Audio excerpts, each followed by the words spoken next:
magkape o ito ka na magluluto, tanawin mo. Tropa, magandang araw. Bago nga natin narating to, binahe muna natin ang kahabaan ng Llanera at ang kalsada ng Rizal, na napakaganda ng kanilang kalsada na walang kaldag, at nasa paligid mo ang matatanaw mo ay yung mga mahalalawak nilang palayan.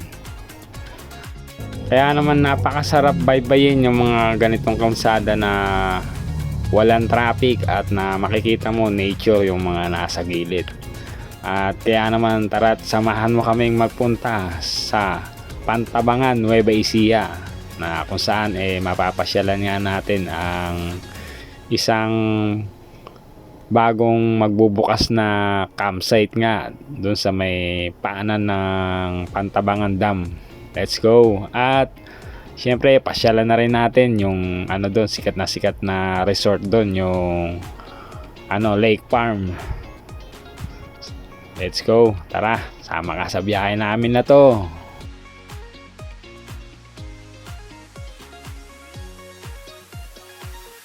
Pa, ito na, dito na tayo sa may kanto ng Lake Farm. Araw tayo doon sa may kanto. At andun yung may ulo ng dinosaur nakaabang sa atin. Ayun yung palatandaan na ayun nga yung yung dinosaur park ng Safari this way ng George Point. Ayan, tropa, George Point yan. Nakakaliwa tayo dyan. Let's go. Mga campers, sunto open to. Dito nga sa may batang taas ng Pantabangan Dam. Ayan o. May mga dito, mga pine tree na tinanim sila.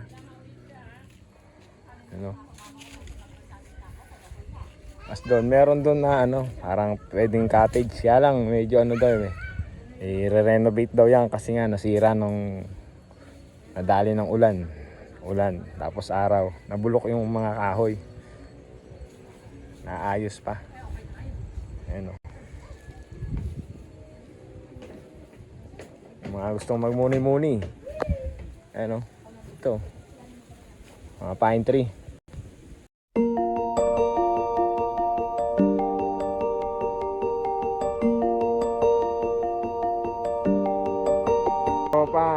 Sa mga campers dyan, meron tayong bagong napuntahan. At ito nga, malapit lang to sa may Pantabangan Dam. Mga pine tree. Tapos dito ka po pwesto. Yan. Pwede ka pumwesto rito. Tapos ang tanaw mo, ito. Yan ang tanaw mo rito. Sa pinapwestohan ko nga na to. Kung sakaling magka-camping ka dito, dito ka magtayo ng tent. Ayan o. Yan ang tanaw mo. Yan. Meron pang isang magandang spot. Yung nga nasa baba. Luwang to. May cactus. May cactus dito. Cactus yun Cactus. Ganda ang tinik, tropa Yan. Kalsada na yan. Meron pa isang farm daw dun sa baba. Mga nasira na. Pa lang to siguro. I-develop pa lang. Soon to open daw to sabi nung nakausap nga natin dito na classmate ni Mrs. May tropa yung campers, sako-sako dito ang pwesto. Dito yung yung tent mo, kaya dyan sa gawin na yan. Maglatag ka ng tent, tapos meron na ditong lamesa. Gusto mong magkape o gusto ka na magluluto, tanawin natin dito sa taas yung Pantabangan Dam. Tapos tanaw mo yung buong paligid, puro ito.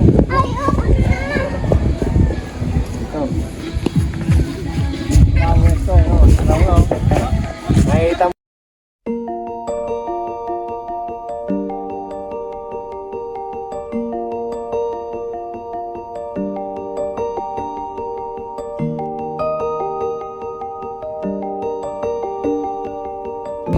Ito mga guys, punta natin yung meron dito cottage. So yung datahan nyo rito. So yung ano nga, so yung cottage nga dito, yun o, matagal na. Nanay na o, kinain ng anay. Pero maganda sana yung spot na to. So, spot niya o. Tapos yan o. Yan ang bubungan sa'yo. Yan. Ganda sana kung dito maglalatag ng cottage, kaso sira na eh. Pero kung dito ka maglalatag ng cottage, kung may mga harang, ang ganda. Ayan ang tanong mo. Sa baba, paligid mo, bundok. Diba? Ganda, diba? Ganda. O yan, sa baba oh. Kung may mga harang to, sakto sana dito, maglalatag ka ng cottage. Tapos, bukas mo ng bintana o zipper ng ano mo at ng tent mo. Boom! Jackpot! Ganda ng tanawin.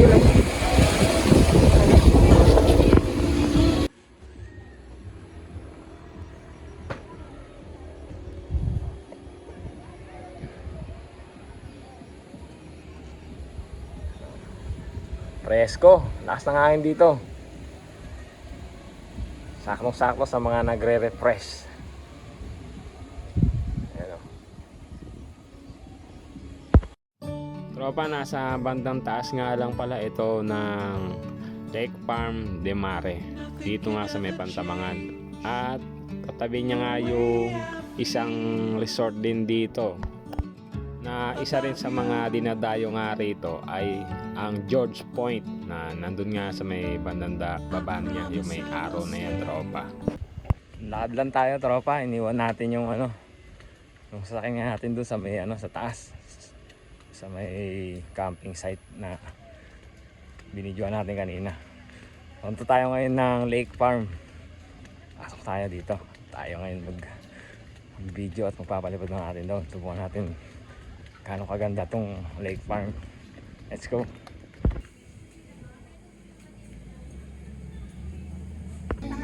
Dito na tayo ngayon sa Lake Farm, tropa.